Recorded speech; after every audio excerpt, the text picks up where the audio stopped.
was sketchy, but I finally got it off. So tires are mounted. I need to flip it around and slide it under. Then I can get the upper and lower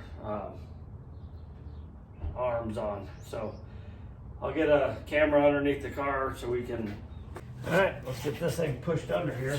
There we go. When I took it off the rotisserie, I put it real high just for this reason. That would be a little easier to work on if it was high.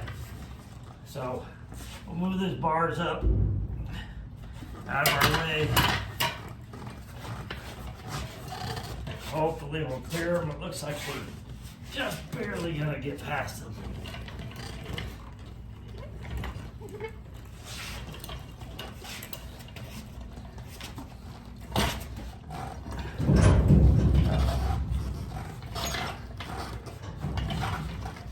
Keep from knocking it off the jack stands, will be okay.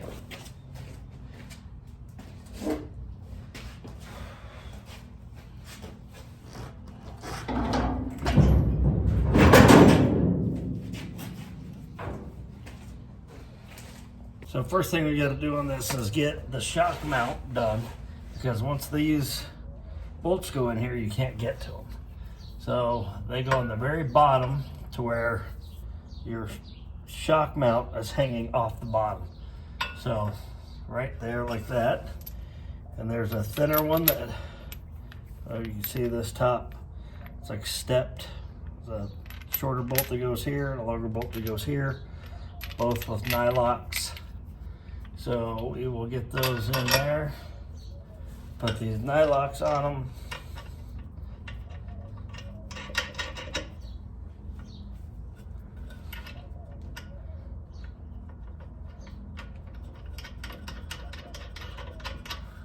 And we'll repeat the other side the same way. And then we'll get a 4-link, or the bottom of the 4-link off. We got this rear end in here somewhat lined up. Ridetech wants it in the middle bolt as a starting point. I'm gonna go ahead, let's straighten that camera out a little bit. I'm gonna go ahead and put these spacers in here, alignment spacers. I'm gonna try to get that to slide in there.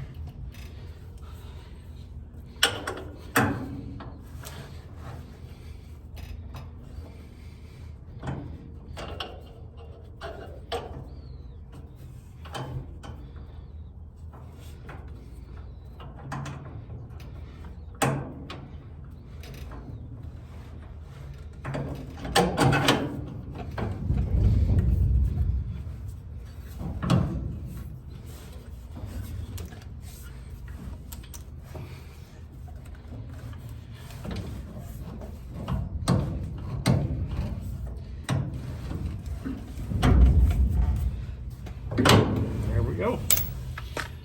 So we'll get that bolt on there, put that bolt in there and the nut on, tighten that up. Ridetech says tighten it up till there's no space in there.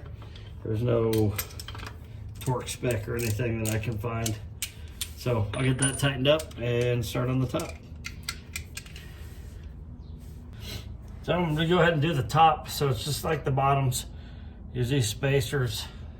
They go each side of these. And we're going to try to line this up, and it's going to probably take some moving.